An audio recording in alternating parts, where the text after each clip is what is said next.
Ένα από τα πιο εύκολα απογεύματα που θα μπορούσαν να υπάρξουν πέρασε η Βέρεια κόντρα στον Εθνικό.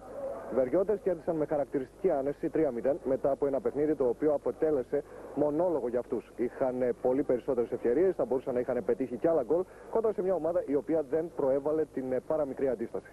Έτσι, η Βέρεια με αυτή τη νίκη βελτίωσε την βαθμολογική της θέση σε αντίθεση με τον Εθνικό, ο οποίος πλήρωσε μάλλον ακριβά τις πολλές απουσίες που είχε, καθώς δεν μπόρεσε να δείξει τίποτε απέναντι στη Βέρεια. Προτάσοφ.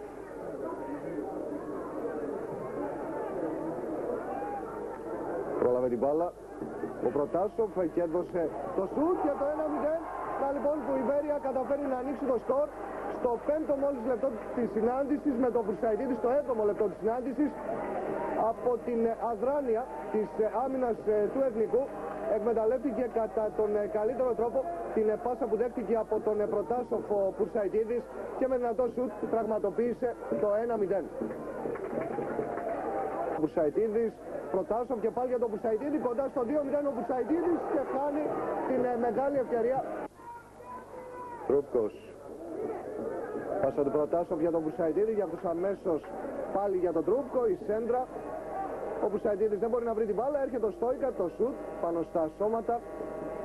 Ο Ρουμάνος συνεχίζει όμως έχοντας πάντα μπροστά του τον Γελαδάρη και τον Γιοργαμλή που έχει σπεύσει για βοήθεια. Μένει όρθιος, πέφτει κάποια στιγμή, ζητάει πέναλτι. Ο Τσαγκαράκης λέει πως το παιχνίδι πρέπει να συνεχιστεί. Γιοργαμλής, ο Τέλειος βγαίνει και παίρνει την μπάλα πριν από τον Γελαδάρη, αλλά γίνεται λάθος στην ενόηση. Ο Γελαδάρης προγενής εστίας δεν καταφέρει να ισοφαρίσει. Θα ήταν ένα οδυνηρό λάθος στην συνεννόηση ανάμεσα στον Δέλιο και τον Στό.